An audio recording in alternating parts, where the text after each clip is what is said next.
Aotearoa, and welcome to Friday's Economy Watch, where we follow the economic events and trends that affect Aotearoa. I'm David Chaston, and this is the international edition from interest.co.nz, and today we lead with news China and Japan seem to be in the process of swapping places.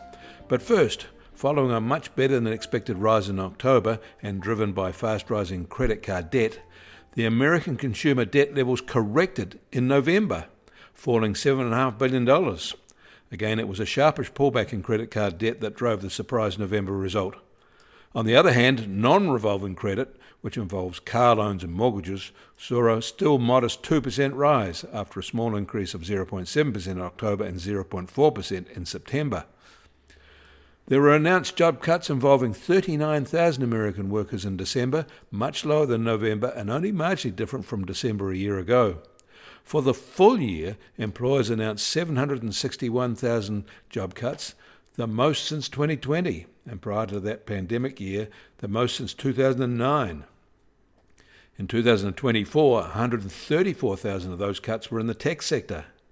But in terms of the 160 million US labour market, these announced annual cuts are truly tiny.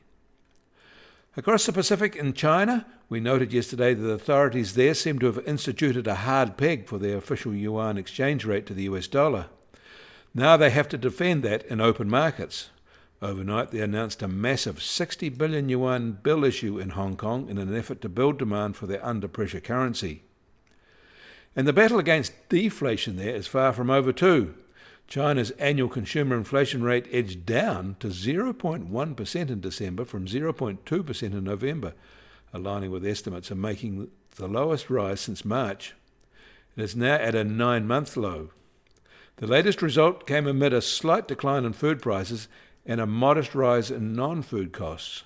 But beef prices were down 13.8% for the year, lamb prices down 6.1%, and milk prices were down 1.6%. Meanwhile, Chinese producer prices fell by 2.3% in December from a year ago, but that was their softest fall in 4 months. It was the expected fall too. And perhaps we should also note that although there have been little movement in the past 24 hours, the 30-year Chinese bond yield at 1.89% is now lower than the equivalent Japanese government bond at 2.30%. Well, it's not the case for all other tenors. The shifting directions are the same. China down and Japan up. China is turning Japanese, and Japan is shifting out of its hard deflationary cycle. In Japan, wages rose 3% in November from the same month a year ago, rising from 2.6% increase seen in October and higher than the market forecast of a 2.7% gain.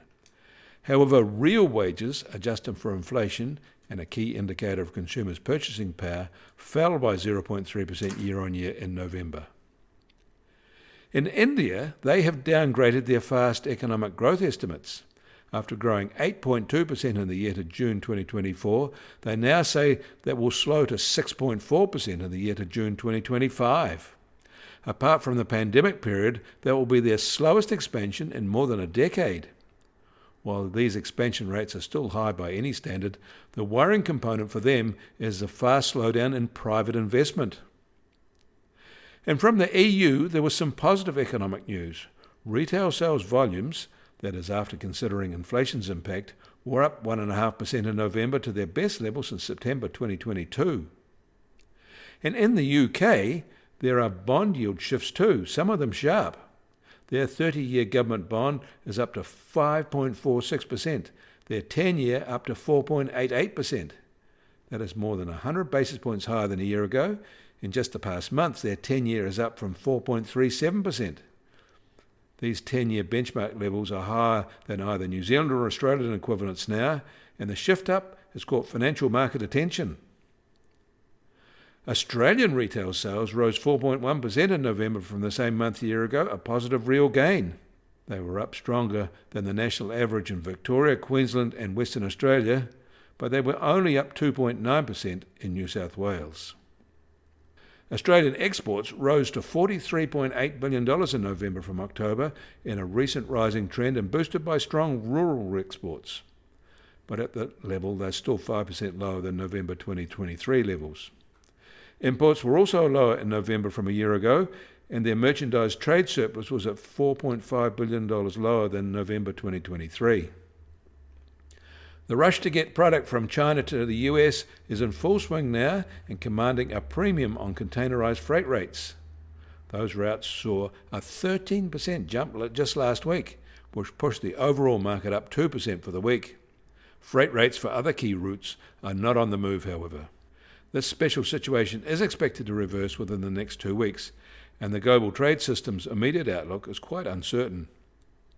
Bulk cargo rates fell 8% last week and are now back to levels that prevailed in the mid-1980s. And an update on the US East Coast and Gulf waterfront labour dispute. The automation issue is settled and another strike is averted there. On balance, employers lost.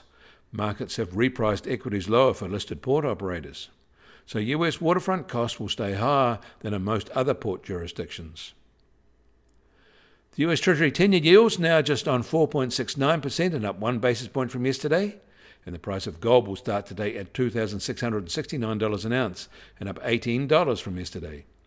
Oil prices are back up 50 US cents at just on $74 a barrel in the US, while the international Brent price is just under $77 a barrel. And the Kiwi dollar starts today at just under 56 US cents and down 10 basis points from yesterday. Against the Aussie, we're unchanged at 90.3 Australian cents.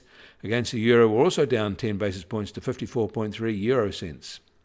But that all means our trade-weighted index starts today at just under 66.9, but really little change from yesterday. And the Bitcoin price starts today at $94,218 and down 0.5% from yesterday.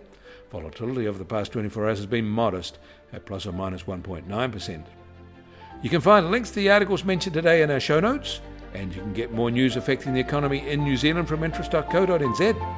Kia ora, I'm David Chaston, and we'll do this again on Monday.